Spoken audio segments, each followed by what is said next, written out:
Yo les gars, on vous a parlé des listes les plus visibles dans la méta actuelle, mais on ne voudrait pas renforcer cette idée reçue d'un méta composé de 3 ou 4 listes imbattables, alors que le méta d'Age of Sigmar est bien plus riche que ça, et que de nombreuses armées peuvent réellement s'en sortir en milieu compétitif en solo.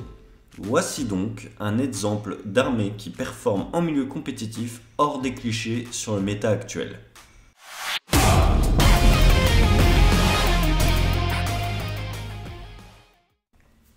Cette fois, ce n'est pas vraiment une liste qu'on va vous proposer, mais une allégeance et les points clés qui la rendent forte et lui permettent de briller en tournoi. Vous retrouverez tout de même deux listes sous la vidéo, celle de Lucrage et Gultar, ayant respectivement terminé 2e et 3e de la FSC Sud-Ouest.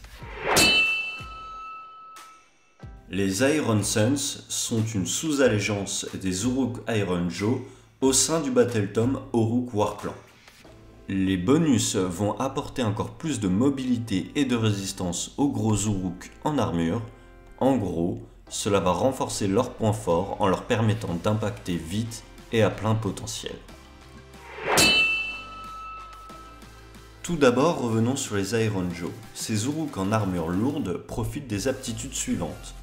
Impatient d'en découdre, l'ensemble de l'armée profite d'un bonus de +1 au jet de charge.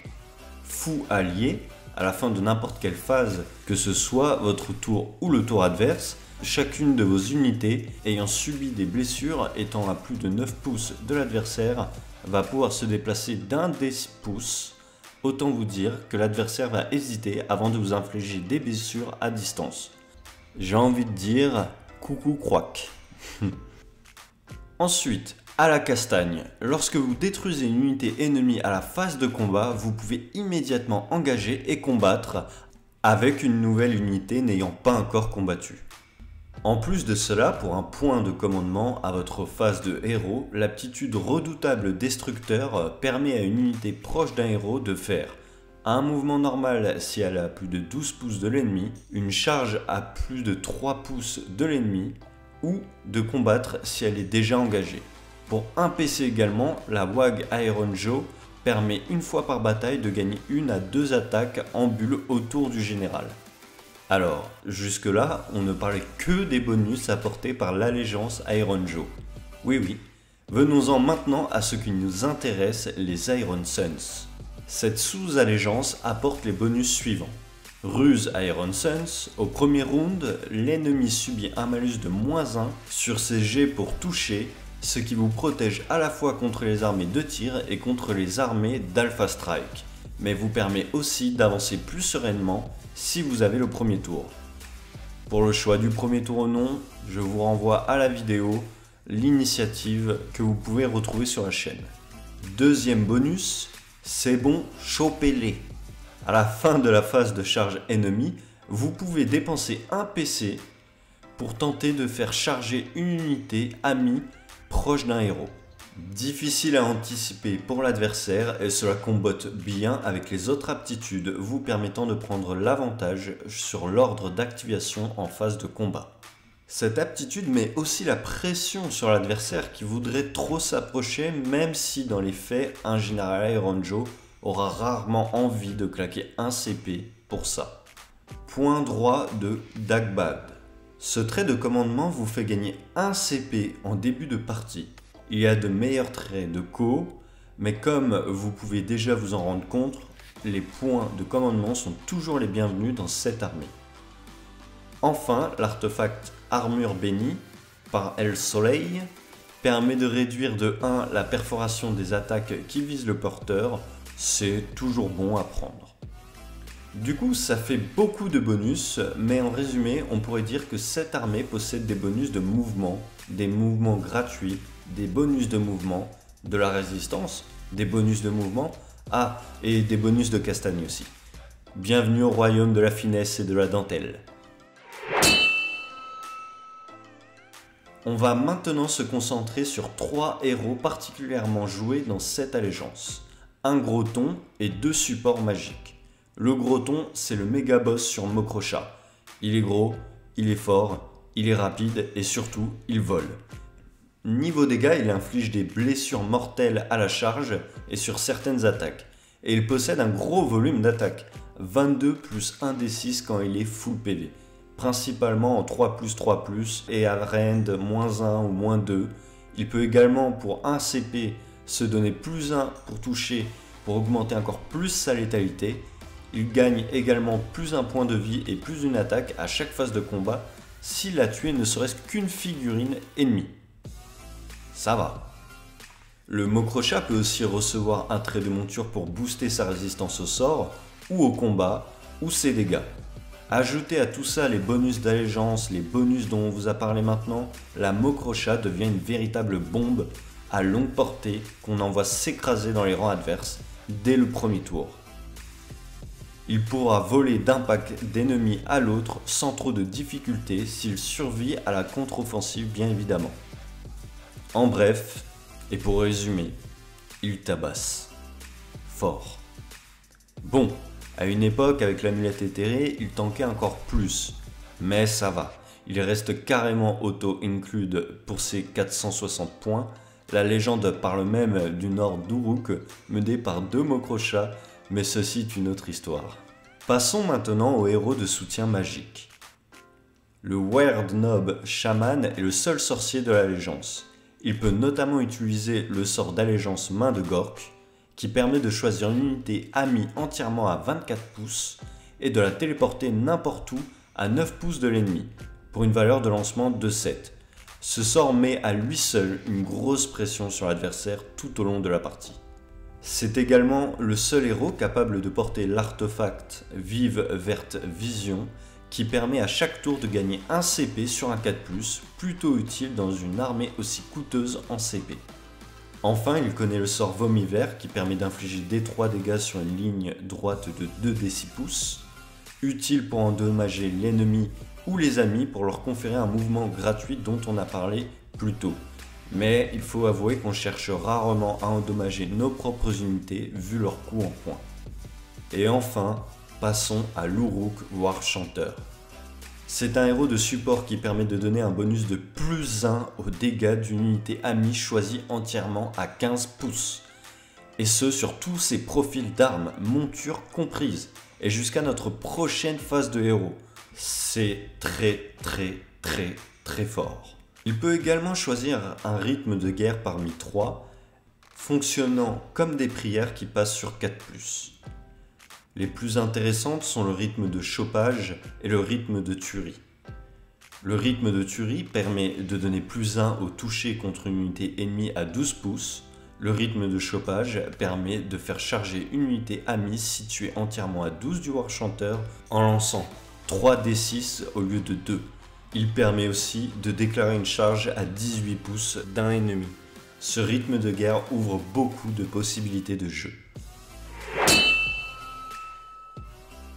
S'il y a une unité phare dans les troupes Ironjo à l'heure actuelle, ce sont bien les Uruk Gorgruntas, des Uruk armurés montés sur des sangliers carapassonnés. Certains généraux Uruk ne prennent même pas la peine de jouer d'autres lignes, pouvant jouer les Gorgruntas par unités de 3, 6 ou même 9, leur vitesse et leur résistance sont boostées par les aptitudes d'allégeance pour un coût finalement peu élevé, car on est entre 10 à 11 points par PV. Pour de la cavalerie avec une sauvegarde à 4+, de la rend, de la bonne valeur de touche et de blesse et des mortels à l'impact, de quoi rendre de nombreuses armées jalouses. Plus lentes, mais tout de même assez létales et surtout moins chères, les unités de Brute et de Hardboy. Elles comblent le faible nombre de figurines des autres unités, peuvent tenir l'arrière-garde contre des frappes en profondeur, et protéger les héros dans certains match-ups. Elles sont également une cible de choix pour la main de Gork, qui permet de les téléporter à l'autre bout du champ de bataille pour prendre l'ennemi à revers ou se replacer. Passons maintenant à l'artillerie. Non, je déconne. Passons maintenant au bataillon. Vous l'aurez compris, il ne manque plus qu'un petit bataillon pour ajouter encore un CP, un artefact et diminuer le nombre de pauses. Ça tombe bien, il y en a même plusieurs d'intéressants. Commençons avec celui qui s'appelle Iron Fist. Composé de 3 à 5 unités de brutes, Hardboy ou Gore-Gruntas, le boss d'une unité de ce bataillon gagne 2 PV et peut utiliser l'aptitude redoutable destructeur comme s'il était un méga boss, et ce sans dépenser de CP. Autant dire que ce bataillon rapporte virtuellement plusieurs CP et une capacité d'impact accrue. Rappelons que cette aptitude permet de faire un mouvement, une charge ou une attaque complète en phase de héros. D'ailleurs, il n'est pas obligatoire de la lancer sur une unité du bataillon, donc le Mokrocha peut en bénéficier. Gorefist. Ce bataillon se compose de 3 à 5 unités de Gore-Gruntas. Là aussi, un de vos boss d'unité gagne 2 PV. À la phase de héros de votre premier tour, chaque unité du bataillon entièrement à 18 pouces de ce boss peut effectuer un mouvement normal sans courir. Ce bataillon augmentera donc de beaucoup la projection de vos Gore-Gruntas tour 1. Les autres bataillons demandent 3 à 5 unités de brutes ou de Hardboy, ce qui n'est pas optimal dans le gameplay actuel des Iron Suns. Une armée d'Iron Suns pourra se déployer sur une large partie de la table car elle n'a pas besoin de jouer groupé pour être efficace. Elle met ainsi la pression sur tous les objectifs à la fois et peut rapidement se replacer.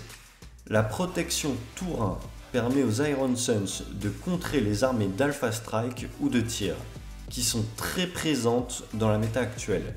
Et leur impact et leur vitesse vont mettre à mal les armées qui n'ont pas des cordons assez efficaces, ou qui pourraient se voir affaiblies par un assaut puissant sur leurs unités clés. La possibilité de téléporter une unité couplée à la vitesse et aux autres tricks de mouvement permet également de forcer l'adversaire à protéger ses arrières et ses flancs tout au long de la partie, affaiblissant sa protection frontale. En somme, peu d'armées sont capables de se protéger convenablement contre toutes les menaces potentielles de cette armée.